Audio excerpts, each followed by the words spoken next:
Our Easter Joy.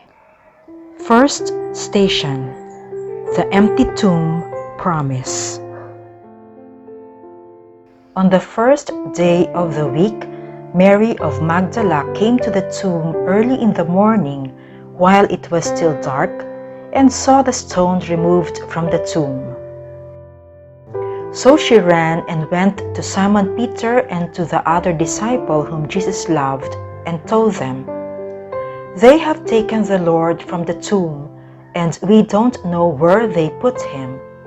So Peter and the other disciple went out and came to the tomb.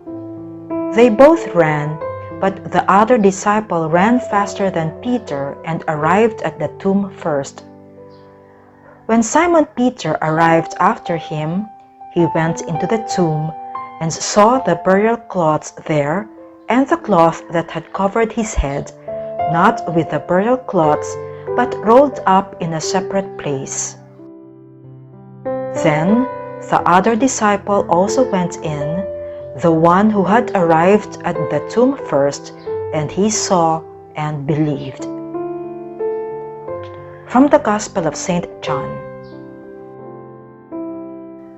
The tomb is empty. Enter the tomb and feel the solemnity of the place where Jesus rose from the dead after 3 days. Ask the Lord Jesus for you to feel his joy of rising from the dead. Look at the linen cloth that wrapped the body of Jesus. In particular, look at the folded linen that covered the face of Jesus, which, according to Jewish tradition, Jesus is conveying to the community of believers that he is returning. Through this folded cloth, he is assuring them that he has not left for good. How does that make you feel? Tell Jesus about it.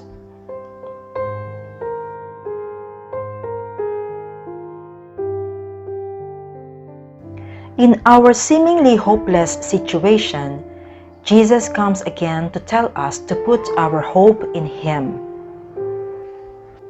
In the silence of your heart, listen once again to the promise of Jesus. Do not let your hearts be troubled or afraid. You heard me tell you, I am going away and I will come back to you. How do these words make you feel as we celebrate the event of his resurrection? Tell Jesus about it.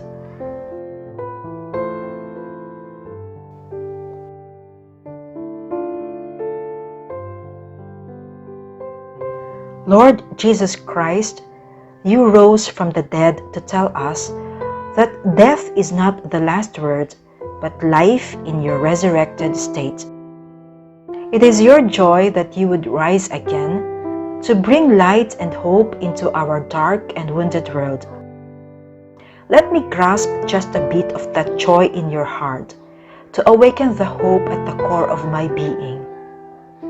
Let it bring the light of faith to my confused and disturbed heart, increased enthusiasm to my dwindling faith, and awakening grace to let love keep flowing from you to me to others in the manner that is most like you. Lord Jesus Christ, who rose from the dead, I put my hope in you.